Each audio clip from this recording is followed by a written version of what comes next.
નમસ્કાર વિદ્યાર્થી મિત્રો, હું છું ગામિત દેવેન્દ્ર અને સ્વાગત છે તમારું બેઝિક મેથ્સની અંદર. તો આજે આપણે ભણીશું નફો અને ખોટ એટલે કે પ્રોફિટ એન્ડ લોસ.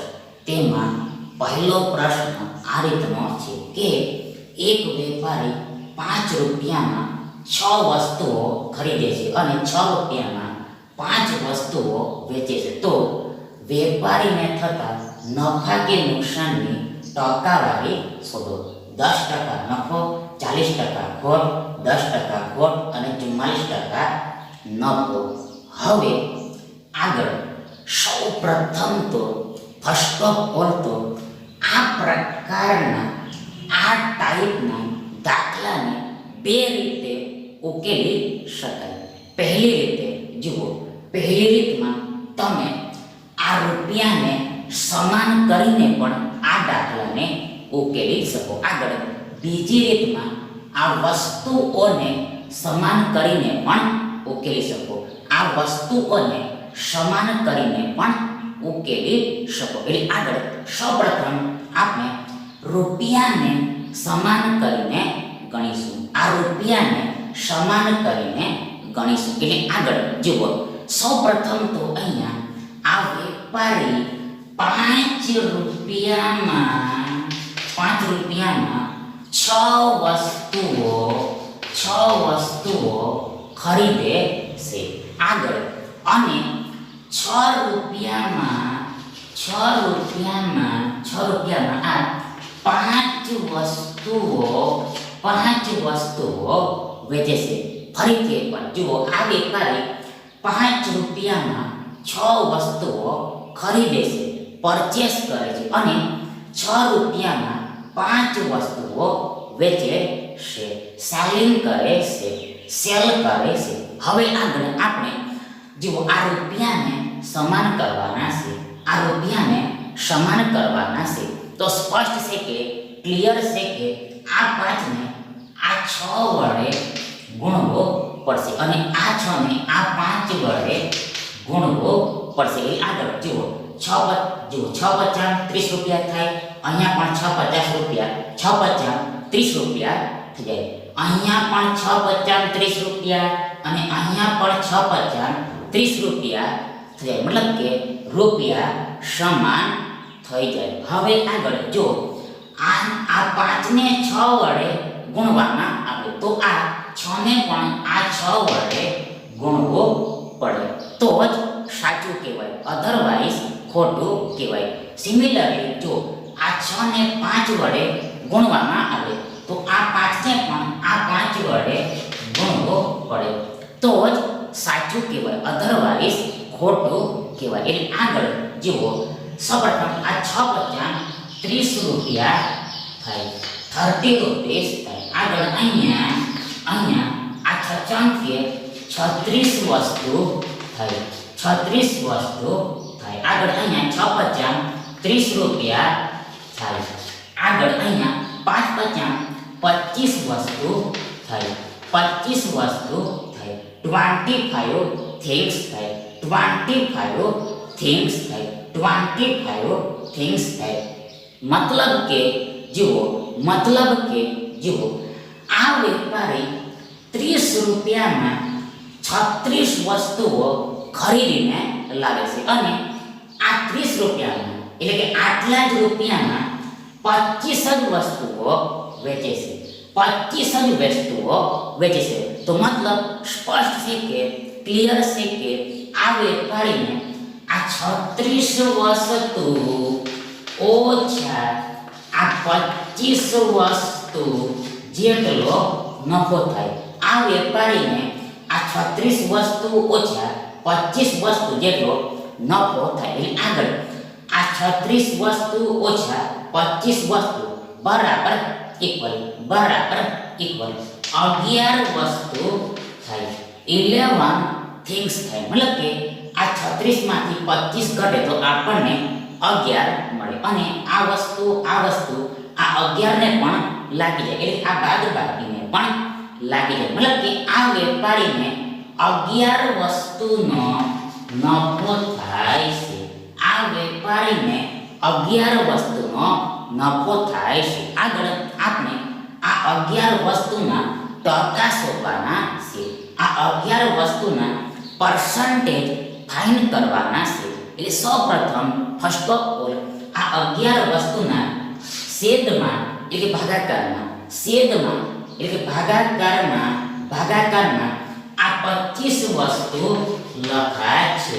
આ 25 વસ્તુ લખાશે એટલે કે વેચાણ વસ્તુ લખાશે. સેલિંગ થિંગ્સ લખાશે. બીકોઝ આ 11 વસ્તુનો નફો તો થાય છે. આ 11 વસ્તુનો નફો તો થાય છે, પણ કોના પર થાય છે તેને છેદમાં લખવાનું હોય છે, ભાગાકારમાં લખવાનું હોય છે. મતલબ કે આ 25 વસ્તુ પર 11 વસ્તુનો નફો થાય. મતલબ કે આ 25 વસ્તુ પર 11 વસ્તુ વધારે હોય, મોર હોય, એક્સ્ટ્રા હોય, તો આપણને ફરીથી અગેન આ 36 વસ્તુ મળી જાય. 36 થિંગ્સ મળી જાય. એટલે કે ખરીદ વસ્તુ મળી જાય, પરચેસ થિંગ્સ મળી જાય. મોર ઓવર વધુમાં આ આખી સંખ્યાને 100% વડે ગુણવી પડે, 100% વડે મલ્ટીપ્લાય કરવી પડે. બીકોઝ આપણે ટકા શોધવાના છે, પર્સન્ટ ફાઇન કરવાના છે, એટલા માટે. એટલે આગળ બરાબર ઇક્વલ. સૌપ્રથમ આ વસ્તુ ઉપર નીચે કેન્સલ થઈ જશે. આગળ આ 25 ચોક 100 થાય. મતલબ કે આ 100માં આ 25 વડે 4 વારમાં ભાગ લાગે. એટલે 25 અને 4માં એટલે 4 અને 25 નો ગુણાકાર આ 100 થાય, 100 થાય. એટલે આગળ જુઓ આ 11 ચોક 44 થાય, 44 થાય. અને આ ટકા તો છે, પર્સન્ટેજ તો છે. મતલબ કે આ 25 વસ્તુ પર 11 વસ્તુનો નફો એટલે કે 25 વસ્તુ પર 11 વસ્તુ વધારે હોય, મોર હોય, એક્સ્ટ્રા હોય, તો આ બાબતને આ વસ્તુને ટકામાં 44 કહેવાય, પર્સન્ટેજમાં 44 કહેવાય. મતલબ કે કોઈ વેપારી 5 રૂપિયામાં 6 વસ્તુ ખરીદે અને 6 રૂપિયામાં 5 વસ્તુઓ વેચે તો વેપારીને 44% નફો થાય. 44% પ્રોફિટ થાય, 44% ગેઇન થાય. હેન્સ તેથી આ વિકલ્પ ડી તમારો સાચો વિકલ્પ થાય. હવે આગળ આ દાખલાને આપણે આ વસ્તુને સમાન કરીને ગણીશું. એટલે આગળ સૌપ્રથમ તો આ વેપારી આ 100 વસ્તુ આ 5 રૂપિયામાં ખરીદીને લાવે છે. આગળ અને આ 5 વસ્તુ આ 6 રૂપિયામાં વેચે છે. અગેન આ વેપારી 6 વસ્તુ 5 રૂપિયામાં ખરીદીને લાવે છે અને આ 5 વસ્તુ આ 6 રૂપિયામાં વેચે છે, 6 રૂપિયામાં વેચે છે. હવે આગળ આ વસ્તુને સમાન કરવાની છે, આ થિંગ્સને ઇક્વલ કરવાની છે. તો સ્પષ્ટ છે કે ક્લિયર છે કે આ 6 ને આ 5 વડે ગુણવું પડશે એન્ડ આ 5 ને આ 6 વડે ગુણવું પડશે. એટલે આગળ 6 × 5 30 વસ્તુ થાય અને અહીંયા પણ 6 × 5 30 વસ્તુ થઈ જાય. મતલબ કે વસ્તુની સંખ્યા સમાન થઈ જાય. હવે જો આગળ આ 6 ને 5 વડે ગુણવામાં આવે તો આ 5 ને પણ આ 5 વડે ગુણવો પડે તો જ સાચું કહેવાય, નહીંતર ખોટું કહેવાય. અને સિમિલરલી જો આ 5 ને આ 6 વડે ગુણવામાં આવે તો આ 6 ને પણ આ 6 વડે ગુણવો પડે તો જ સાચું કહેવાય, અધરવાઇઝ ખોટું કહેવાય. એટલે આગળ જુઓ, આ 6×50 30 વસ્તુ થઈ, 30 થિંગ્સ થાય. આગળ અહીંયા 5×50 રૂપિયા થઈ, 25 રૂપીસ થાય. આગળ અહીંયા 6×50 30 વસ્તુ થઈ, 30 થિંગ્સ થાય, 30 થિંગ્સ થાય. આગળ અહીંયા 6×36 રૂપિયા થઈ, 6×36 રૂપિયા થઈ, 36 રૂપીસ થઈ, 36 રૂપીસ થઈ. મતલબ કે આ વેપારી 30 વસ્તુ 25 રૂપિયામાં ખરીદીને લાવે છે અને 30 વસ્તુ એટલે કે એટલી જ વસ્તુઓ 36 રૂપિયામાં વેચે છે, 36 રૂપિયામાં વેચે છે, 36 રૂપિયામાં વેચે છે. તો સ્પષ્ટ છે કે આ વેપારીને આ 36 રૂપિયા ઓછા આ 25 રૂપિયા જેટલો નફો થાય. આ વેપારીને આ 36 રૂપિયા ઓછા આ 25 રૂપિયા જેટલો નફો થાય. એટલે આગળ આ 36 રૂપિયા ઓછા 25 રૂપિયા બરાબર 11 રૂપિયા થાય, 11 રૂપીસ થાય. મતલબ કે આ 36 ઓછા 25 11 થાય. આગળ આ રૂપિયા 11 ને પણ લાગી જાય, એટલે બાદબાકીને પણ લાગી જાય. મતલબ કે આ વેપારીને 11 રૂપિયાનો નફો થાય છે, 11 રૂપિયાનો નફો થાય છે, 11 રૂપિયાનો નફો થાય છે, 11 રૂપિયાનો નફો થાય છે. હવે આગળ આપણે આ 11 રૂપિયાના ટકા શોધવાના છે. આ 11 રૂપિયાના ટકા શોધવાના છે. એટલે સૌપ્રથમ ફર્સ્ટ ઓફ ઓલ આ 11 રૂપિયાના છેદમાં એટલે કે ભાગાકારમાં, છેદમાં એટલે કે ભાગાકારમાં, છેદમાં એટલે કે ભાગાકારમાં આ 25 રૂપિયા લખાશે, 25 રૂપીસ લખાશે. મતલબ કે ખરીદ કિંમત લખાશે, પરચેસ વેલ્યુ લખાશે, પરચેસ પ્રાઇસ લખાશે. મતલબ કે આ 11 રૂપિયાનો નફો તો થાય છે, નફો તો થાય છે, પણ કોના પર થાય છે, કોના પર થાય છે તેને છેદમાં લખવાનું હોય છે. એટલે આગળ જુઓ, આ 25 રૂપિયા પર 11 રૂપિયાનો નફો થાય, એટલે કે 25 રૂપિયા પર 11 રૂપિયા વધારે હોય, મોર હોય, એક્સ્ટ્રા હોય, તો આપણને અગેન ફરીથી આ 36 રૂપિયા મળી જાય, 36 રૂપીસ મળી જાય. એટલે સેલિંગ પ્રાઇસ મળી જાય, સેલિંગ પ્રાઇસ મળી જાય, સેલિંગ પ્રાઇસ મળી જાય. મોર ઓવર વધુમાં આ આખી સંખ્યાને 100% વડે ગુણવી પડે. એસ આપણે પર્સન્ટ ફાઇન કરવાના છે એટલા માટે. એટલે આગળ બરાબર ઇક્વલ. સૌપ્રથમ આ રૂપિયા ઉપર નીચે કેન્સલ થઈ જશે. આગળ આ 25 ચોક 100 થાય, 25 ચોક 100 થાય. આગળ આ 11 ચોક 44 અને આ ટકા તો છે. મતલબ કે આ 25 રૂપિયા પર 11 રૂપિયાનો નફો, એટલે 25 રૂપિયા પર 11 રૂપિયા વધારે હોય, મોર હોય, એક્સ્ટ્રા હોય, તો આ વસ્તુને, આ બાબતને ટકામાં 44 કહેવાય. મતલબ કે વેપારી 5 રૂપિયામાં 6 વસ્તુ ખરીદે અને 6 રૂપિયામાં 5 વસ્તુ વેચે, તો વેપારીને આ 44% નફો થાય, આ 44% નફો થાય. આ 44% પ્રોફિટ થાય, 44% પ્રોફિટ થાય.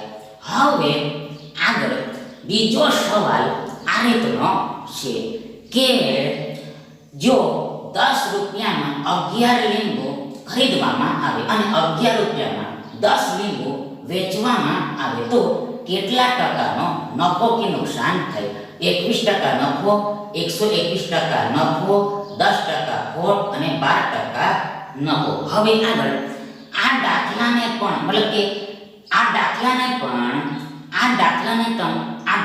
પણ તમે બે રીતે સોલ્વ કરી શકો. આ દાખલાને પણ તમે બે રીતે સોલ્વ કરી શકો. પહેલી રીતમાં જુઓ, સિમ્પલ છે કે આ રૂપિયાને સમાન કરીને ઉકેલી શકો, આ રૂપિયાને સમાન કરીને ઉકેલી શકો. આગળ બીજી રીતમાં આ વસ્તુને સમાન કરીને પણ ઉકેલી શકાય. એટલે આ લીંબુની સંખ્યાને સમાન કરીને પણ ઉકેલી શકાય. આ લીંબુની સંખ્યાને સમાન કરીને પણ ઉકેલી શકાય. એટલે સૌપ્રથમ આપણે આ રૂપિયાને સમાન કરીને ગણીશું. એટલે આગળ સૌપ્રથમ અહીંયા જુઓ, આ 10 રૂપિયામાં 11 લીંબુ ખરીદવામાં આવે છે. આગળ અને આ 11 રૂપિયામાં 10 લીંબુ વેચવામાં આવે છે. ફરીથી એકવાર જુઓ, આ 10 રૂપિયામાં 11 લીંબુ ખરીદવામાં આવે છે અને આ 11 રૂપિયામાં 10 લીંબુ વેચવામાં આવે છે. હવે આગળ આ રૂપિયાને સમાન કરવાના છે. એટલે સ્પષ્ટ છે કે ક્લિયર છે કે આ 10 ને આ 11 વડે ગુણવું પડશે અને આ 11 ને આ 10 વડે ગુણવું પડશે. એટલે આગળ આ 11 દાન 110 થાય અને અહીંયા પણ 11 દાન 110 થાય. એટલે કે રૂપિયા સમાન થઈ જાય. મતલબ કે 110 રૂપિયા થઈ જાય. હવે જો આગળ આ 10 ને 11 વડે ગુણવામાં આવે તો આ 11 ને પણ આ 11 વડે ગુણવું પડે. સિમિલરલી આ 10 ને પણ આ 10 વડે ગુણવું પડે. એ આગળ જુઓ, અહીંયા આ 11 દાન 110 રૂપિયા થાય. આગળ અહીંયા 11 ગુણ્યા 11 121 થાય. 11 ગુણ્યા 11 121 થાય. બીકોઝ આપણને ખબર છે કે 11 નો વર્ગ 121 થાય છે. 11 નો વર્ગ 121 થાય છે. આગળ આ લીંબુ છે 121 લીંબુ છે 121 લીંબુ છે. આગળ અહીંયા પણ આ 110 રૂપિયા થાય. 110 રૂપિયા થાય. 110 રૂપીસ થાય. આગળ અહીંયા 10 દાન 100 લીંબુ થાય. 10 દાન 100 લીંબુ થાય. મીન્સ કે જુઓ, અહીંયા આ 110 રૂપિયામાં 121 લીંબુ ખરીદવામાં આવે છે અને આટલા જ રૂપિયામાં એટલે 110 રૂપિયામાં 100 જ લીંબુ વેચવામાં આવે છે. 100 જ લીંબુ વેચવામાં આવે છે. માત્ર 100 જ લીંબુ વેચવામાં આવે છે. તો સ્પષ્ટ છે કે ક્લિયર છે કે આ 121 લીંબુ ઓછા આ 100 લીંબુ જેટલો નફો થાય. આ 121 લીંબુ ઓછા 100 લીંબુ જેટલો નફો થાય. એટલે કે 21 લીંબુનો નફો થાય. 21 લીંબુનો નફો થાય. મતલબ કે આ 121 ઓછા 100 21 થાય. હવે આગળ આપણે આ 21 લીંબુના ટકા શોધવાના છે. આ 21 લીંબુના ટકા શોધવાના છે. તો સૌપ્રથમ ફર્સ્ટ ઓફ ઓલ આ 21 લીંબુના છેદમાં એટલે ભાગાકારના આ 100 લીંબુ લખાશે. આ 100 લીંબુ લખાશે. એટલે કે વેચાણ લીંબુ લખાશે. મતલબ કે આ 21 લીંબુનો નફો તો થાય છે, પણ કોના પર થાય છે તેને છેદમાં એટલે ભાગાકારમાં લખવાનું હોય છે. મતલબ કે આ 100 લીંબુ પર 21 લીંબુનો નફો થાય. એટલે 100 લીંબુ પર 21 લીંબુ વધારે હોય, મોર હોય, એક્સ્ટ્રા હોય તો આપણને ફરીથી આ 121 લીંબુ મળી જાય. એટલે ખરીદ લીંબુ મળી જાય. મોર ઓવર વધુમાં આ આખાને 100% વડે ગુણવું પડે. એસ આપણે ટકા શોધવાના છે એટલા માટે. આગળ બરાબર ઇક્વલ સૌપ્રથમ લીંબુ ઉપર નીચે કેન્સલ થઈ જશે. આગળ આ 100 પણ ઉપર નીચે કેન્સલ થઈ જશે. એટલે કે 100 100 થાય. મતલબ કે આ 100 વડે એક વારમાં ભાગ લાગે. એટલે 100 અને 1 નો એટલે 1 અને 100 નો ગુણાકાર થાય. આ 100 થાય, આ 100 થાય, આ 100 થાય, આ 100 થાય. એટલે આગળ જુઓ, આ 21 એક 21 થાય, 21 થાય અને આ ટકા તો છે, પરસન્ટ તો છે, મતલબ કે આ 100 લીંબુ પર 21 લીંબુનો નફો, એટલે કે 100 લીંબુ પર 21 લીંબુ વધારે હોય, મોર હોય, એક્સ્ટ્રા હોય, તો આ વસ્તુને, આ બાબતને ટકામાં 21 કહેવાય, 21 કહેવાય. મતલબ કે 10 રૂપિયામાં 11 લીંબુ ખરીદવામાં આવે અને 11 રૂપિયામાં 10 લીંબુ વેચવામાં આવે તો આ 21% નફો થાય, 21% નફો થાય, 21% પ્રોફિટ થાય, 21% ગેઇન થાય. હેન્સ તેથી આ વિકલ્પ એ તમારો સાચો વિકલ્પ થશે. હવે આગળ આપણે આ લીંબુને સમાન કરીને આ દાખલાને સોલ્વ કરીશું. એટલે આગળ સૌપ્રથમ આ 11 લીંબુ આ 10 રૂપિયામાં ખરીદવામાં આવે છે. આગળ અને 10 લીંબુ 11 રૂપિયામાં વેચવામાં આવે છે. ફરીથી એકવાર જુઓ, આ 11 લીંબુ 10 રૂપિયામાં ખરીદવામાં આવે છે અને આ 10 લીંબુ 11 રૂપિયામાં વેચવામાં આવે છે. હવે આગળ આપણે આ લીંબુની સંખ્યા સમાન કરવાની છે. એટલે આગળ સ્પષ્ટ છે કે ક્લિયર છે કે આ 11 ને આ 10 વડે ગુણવું પડશે એન્ડ અને આ 10 ને આ 11 વડે ગુણવું પડશે. એટલે આગળ આ 11 દાન 110 થાય અને અહીંયા પણ 11 દાન 110 થાય. એટલે લીંબુની સંખ્યા સમાન થઈ જાય. હવે આગળ આ 10 ને જુઓ, અહીંયા આ 11 ને 10 વડે ગુણવામાં આવ્યું, આ 11 ને આ 10 વડે ગુણવામાં આવ્યું. તેથી આ 10 ને પણ આ 10 વડે ગુણવું પડે તો જ સાચું કહેવાય, નહીતર ખોટું કહેવાય. અને આ જ પ્રમાણે અહીંયા આ 10 ને આ 11 વડે ગુણવામાં આવ્યું છે. તેથી આ 11 ને પણ આ 11 વડે ગુણવું પડે, આ 11 વડે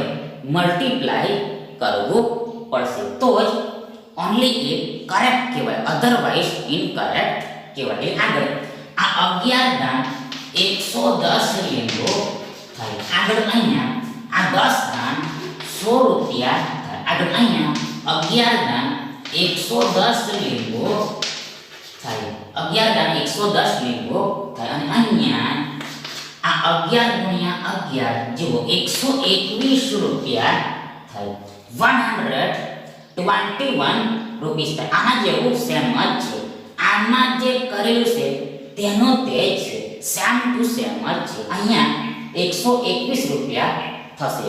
હવે આગળ જુઓ, આ 110 લીંબુ 100 રૂપિયામાં ખરીદવામાં આવે છે અને 110 લીંબુ એટલે એટલા જ લીંબુને 121 રૂપિયામાં વેચવામાં આવે છે. જુઓ, ખરીદવામાં 100 રૂપિયામાં આવે છે અને વેચવામાં 121 રૂપિયામાં આવે છે. વેચવામાં 121 રૂપિયામાં આવે છે. મતલબ કે અહીંયા નફો થાય, પ્રોફિટ થાય, ગેઇન થાય. એટલે આગળ આ નફો સ્પષ્ટ છે કે આ 121 રૂપિયા ઓછા આ 100 રૂપિયા જેટલો થાય.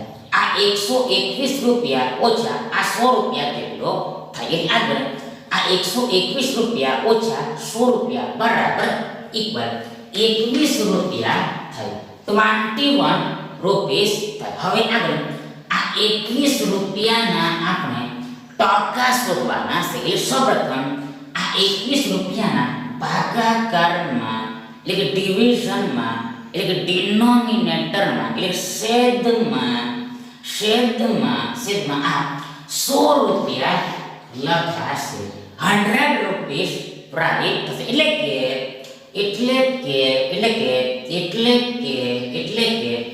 ખરીદ કિંમત લખાશે, પરચેસ પ્રાઇસ લખાશે, પરચેસ પ્રાઇસ રાઈટ થશે. મતલબ કે આ 21 રૂપિયાનો નફો તો થાય છે, પ્રોફિટ તો થાય છે, ગેઇન તો થાય છે, પણ કોના પર થાય છે, કોના પર થાય છે, કોના પર થાય છે તેને છેદમાં નીચે લખવાનું હોય છે. મીન્સ કે આ 100 રૂપિયા પર 21 રૂપિયાનો નફો થાય, એટલે કે 21 રૂપિયા વધારે હોય, મોર હોય, એક્સ્ટ્રા હોય, તો આપણને ફરીથી અગેન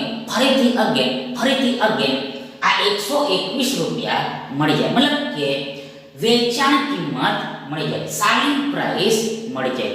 મોર ઓવર વધુમાં આ આખી સંખ્યાને 100% વડે ગુણવી પડે, 100% વડે મલ્ટીપ્લાય કરવી પડે. એસ આપણે પર્સન્ટેજ ફાઇન્ડ કરવાના છે એટલા માટે. એટલે આગળ બરાબર ઇક્વલ સૌપ્રથમ આ રૂપિયા ઉપર નીચે રદ થઈ છે. આગળ આ 100 ઉપર નીચે કેન્સલ થઈ છે. આ 100 ઉપર નીચે કેન્સલ થઈ છે. આપણને આ 21% મળે, 21% મળે, 21% મળે. મતલબ કે આ 100 રૂપિયા પર 21 રૂપિયાનો નફો, એટલે 21 રૂપિયા વધારે, મોર, એક્સ્ટ્રા, ટકામાં 21 કહેવાય, 21 કહેવાય. મતલબ કે જો 10 રૂપિયામાં 11 લીંબુ ખરીદવામાં આવે અને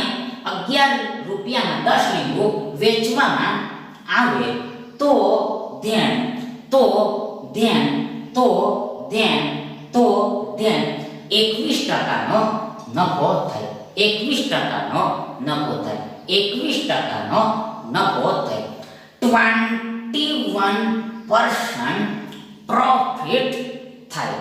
થેન્ક યુ.